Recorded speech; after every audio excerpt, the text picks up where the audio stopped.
Chapitre 4.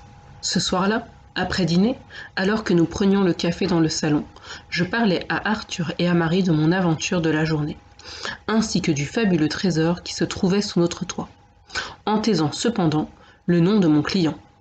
Lucie Parr, qui nous avait servi le café, avait, j'en suis certain, quitté la pièce.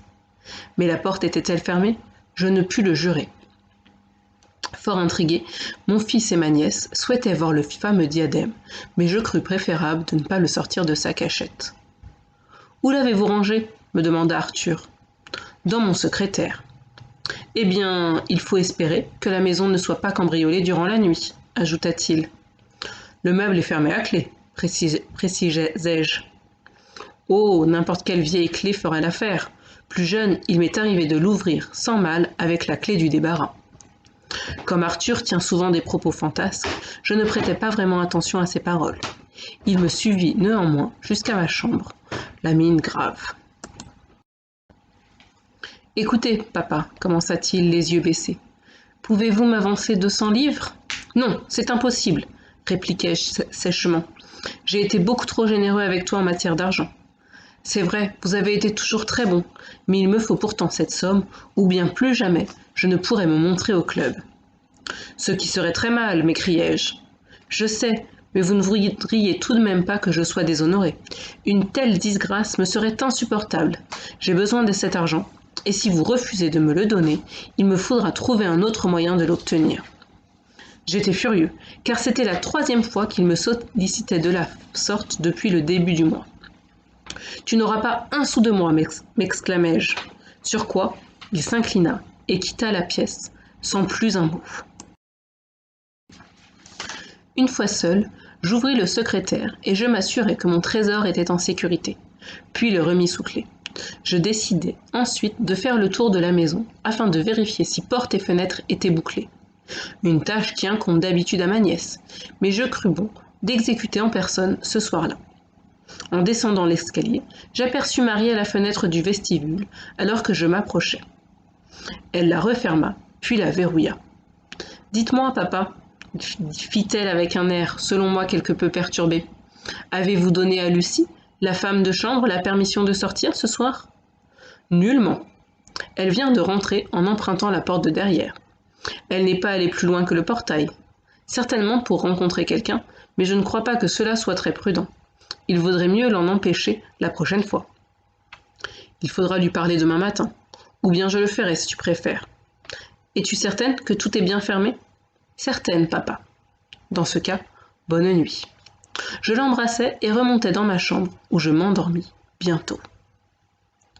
Je m'efforce de vous relater, monsieur Holmes, tout ce qui pourrait avoir un rapport avec cette affaire. Mais n'hésitez pas, je vous prie, à m'interroger sur les détails qui ne vous paraissent pas suffisamment clairs. Inutile, répondit Holmes. Votre exposé des faits est on ne peut plus limpide. J'en viens à présent à une partie de mon récit où je souhaiterais être plus précise encore. Je n'ai pas le sommeil particulièrement lourd, et l'anxiété que j'éprouvais le rendit sans doute plus léger encore qu'à l'ordinaire. Aux environs de 2 heures du matin, un bruit me tira de mes rêves. Il cessa avant que je fusse parfaitement réveillé, mais j'eus comme l'impression qu'on avait doucement refermé une fenêtre quelque part dans la maison. Je restai allongé, l'oreille tendue. Imaginez mon horreur quand soudain je perçus distinctement un pas de loup dans la pièce voisine. Je quittai sans bruit mon lit, le cœur battant, pour aller jeter un coup d'œil à la porte de mon cabinet de toilette. « Arthur !» hurlai-je. « Espèce de vaurien, voleur ! Comment oses-tu toucher à ce diadème ?» J'avais laissé la lampe à gaz brûler en position de veilleuse, et dans sa lueur se tenait mon malheureux garçon, vêtu seulement d'une chemise et d'un pantalon, le diadème entre les mains. Il semblait occupé à le tordre ou à vouloir le plier de toutes ses forces. À mon cri, il le lâcha, le visage blanc comme un linge. J'approchai la parure pour l'examiner. Il manquait un morceau de la parure en or, assorti de 3 béryls.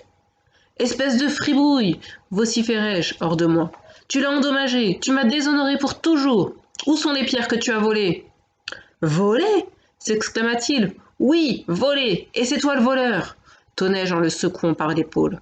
« Il n'en manque aucune, c'est impossible !»« Si, 3. Et tu sais où elle se trouve. En plus d'être voleur, serais-tu aussi menteur?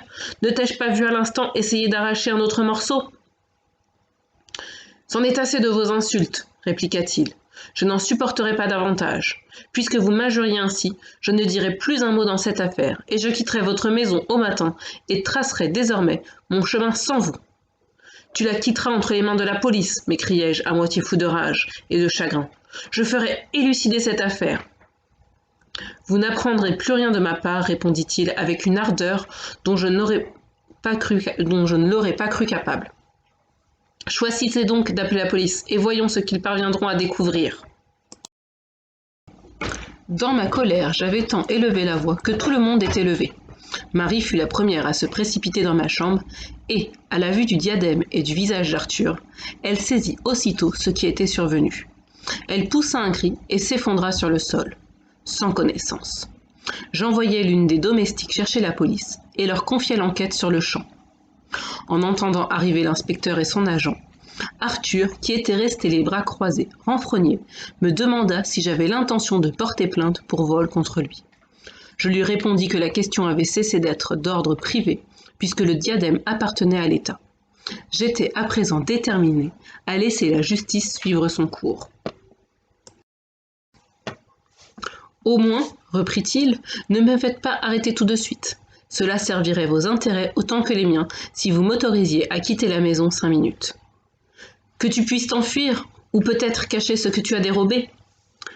Puis, prenant conscience de l'effroyable position dans laquelle je me trouvais, je l'implorai de ne pas oublier que mon honneur était en jeu, mais aussi celui d'un personnage bien plus illustre encore, et que par son silence, il risquait de faire éclater un scandale qui secouerait la nation tout entière, qu'il pouvait néanmoins empêcher tout cela s'il acceptait de me dire ce qu'il avait fait des 3 béryls manquants.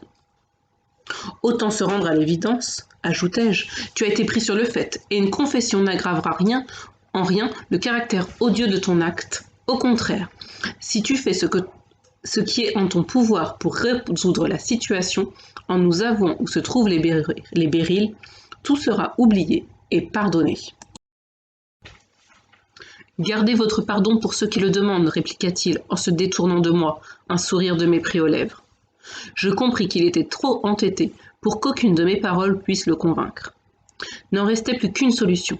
Je fis entrer l'inspecteur, qui mit mon fils en état d'arrestation. Il fut aussitôt fouillé, ainsi que sa chambre et chaque endroit de la maison où il aurait pu avoir dissimulé les béryls. On ne les retrouva cependant nulle part, et Arthur, ce misérable, refusa d'ouvrir la bouche, qu'on le suppliât ou qu'on le menace. Il a été incarcéré ce matin, et, après m'être débarrassé des formalités policières, je me suis hâté de venir vous voir pour vous implorer de mettre toute votre habileté au service de la résolution de cette affaire. La police m'a ouvertement reconnu son impuissance. Votre prix sera le mien, selon ce que vous jugerez nécessaire. J'ai déjà offert une récompense de 1000 livres. Mon Dieu, que vais-je devenir? En l'espace d'une nuit, j'ai perdu mon honneur, les béryls et mon fils. Oh, pauvre de moi! Il se prit la tête entre les mains et commença à se balancer d'avant en arrière, gémissant comme un enfant en proie à un inexprimable chagrin.